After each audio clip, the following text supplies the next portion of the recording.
props to this guy because after spending a couple of days having to hang around me, he agreed to join me on the phone today to talk a little bit about Ohio State and Michigan.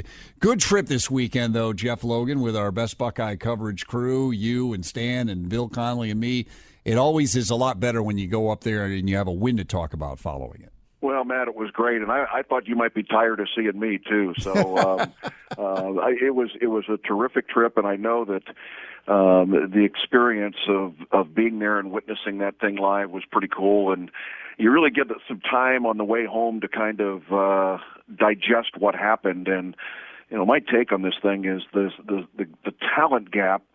And I don't mean to make fun of the conversation that went on in the press conference with Jim Harbaugh, but the talent gap, the coaching gap, the recruiting gap, the development gap is fairly obvious between Ohio State and the team up north. You sent me, actually emailed me a column from the Detroit papers, Mitch Albom, a well-known writer, author of several books, and that basically was the gist of his column, said, hey, we may not want to hear it up here, but let's face it, Ohio State is just the better team, the better program right now.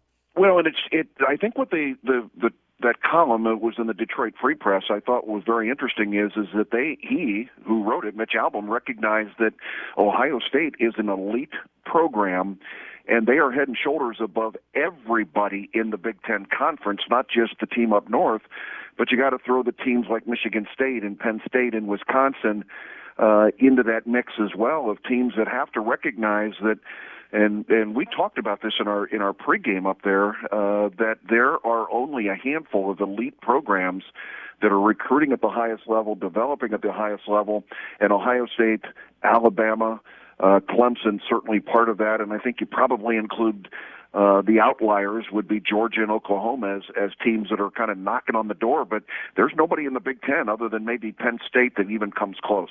I agree totally that there's a talent gap. I mean, how can you not see it? I mean, it's fairly obvious. Last year, everybody thought Michigan was favored to win that game, but the talent of Ohio State just blew them off the field, and this year, Ohio State blew them off the field. So I get that. Having said that, we're at 8 in a row. Is there something to not getting the rivalry? And what I mean by that is Urban Meyer made the speech at the Gold Pants when they gave out the Gold Pants last year, where he talked to the team about they don't respect the rivalry, talked about, the revenge tour stuff, the T-shirts that they had last year, Karan Higdon guaranteeing a win, and how, you don't do that in this rivalry. This year, I get that if I were a defensive player, I would be angry that two of my assistant coaches, Greg Madison and Al Washington, went to the other side of the rivalry. I get that. But they're walking around, some of the defensive guys before the game, with T-shirts mocking Greg Madison and stuff like that. It seems to me, just my perception, they're getting caught up in a lot of minutia instead of the game. Do you agree with that, or does that have nothing to do with it? It's just talent alone that is making the difference.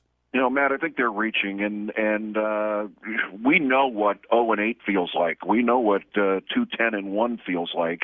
And, there's a generation out there that thinks that this isn't much of a rivalry, but those of us that have been around long enough to understand what it's all about certainly get it. And I just think the culture up there is dramatically different than the culture down here. And we've already had guys talking about it's 364 days until the next one. We got to start preparing today for the next one. And, the sad part about that Madison thing is that I heard Greg Madison speak earlier this year, and he has nothing but compliments and nothing but love for the kids that he coached up there. And he said that was the biggest challenge for him because he really liked these young men and was important in their lives. And then to see them trash him like they did, I just think that gives you some idea of the leadership of the program from the very top, and that starts with the guy that wears the khakis. Yeah, and again, I get being upset. If I were in their shoes, I'd be upset. But the T-shirt thing, just enough. Internalize that and try to use it on the field. Jeff, go ahead. Well, I was just going to say, Matt, I talk about character and the class of the program.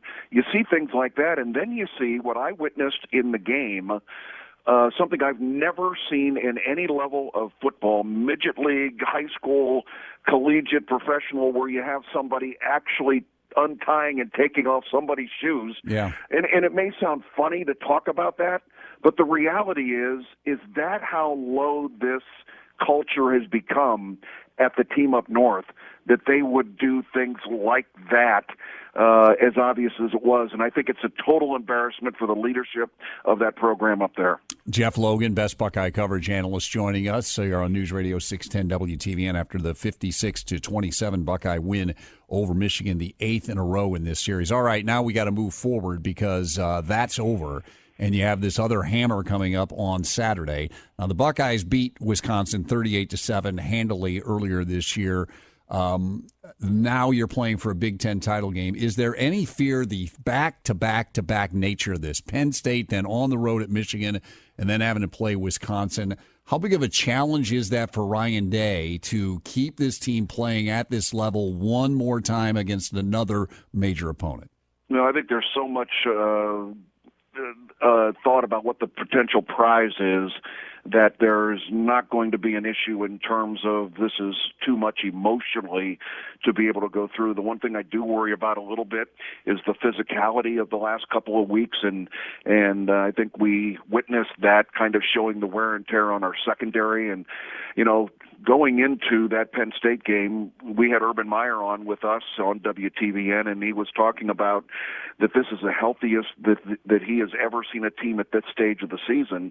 And I think after that Penn State game, some of those nicks and bumps and bruises are starting to show up a little bit. And, you know, we got to get Justin Fields, get his knee right, and hopefully he'll be healthy wearing that brace that he doesn't like to wear, the one that's much more restrictive. But, you know, you worry a little bit about your depth at this stage, but Wisconsin's got the same issues. They went into a physical battle against a really good Minnesota football team coming into this game, and you know they've got to be wondering if they're really good enough to deserve to be a part of this. And I don't want to get too far ahead of ourselves, but this is one of those games where if you go out and smack them in the mouth early in the football game, they're going to remember that 38-7 and forget all of that stuff that we can beat them. They can't beat us 2 times in a row. You know, they have struggled when Jonathan Taylor has played Ohio State. He's run all over everybody. He's struggled to run against Ohio State. This is going to be his last crack at it. J.K. Dobbins really outdid him in the last game. Do you like that matchup again for Ohio State? Ohio State's running game versus Wisconsin's running game.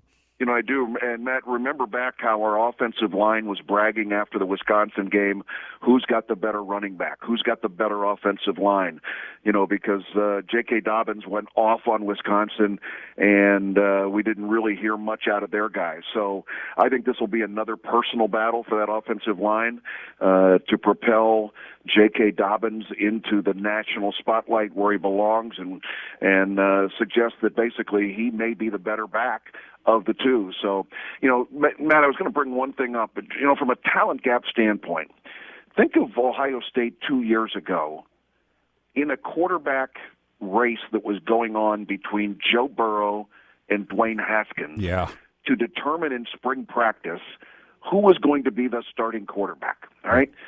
So we, the football staff, makes a decision that Dwayne is our guy. And Joe does what he needs to do for his family and for himself and goes into the portal. Did we make the wrong decision? I mean, you got a guy that's going to win the Heisman Trophy in Joe Burrow, and I wouldn't give up Dwayne Haskins for anything. But how do you make that decision 2 years ago between a guy that was a Heisman finalist and a guy that's going to win it? It's unbelievable. Me that those guys were in the same locker room. It is unbelievable. 50 touchdown passes last year for Dwayne, third in the Heisman voting, and now Joe Burrow is going to win it this year. Incredible. And, oh, by the way, this guy that's now throwing them for us has thrown 37, and he's only thrown 1 interception. Pretty remarkable. You know what? God bless you, whoever is recruiting all these people and developing them. And I think we can be really pleased that we've got Ryan Day as our head football coach. You talk about getting it. His interview after the game, in tears, basically, couldn't get his words out how much he cared and loved this program. No doubt about it. Hey, Jeff, thanks so much for joining us. Jeff Logan, best Buckeye coverage analyst right here on News Radio 610 WTVN.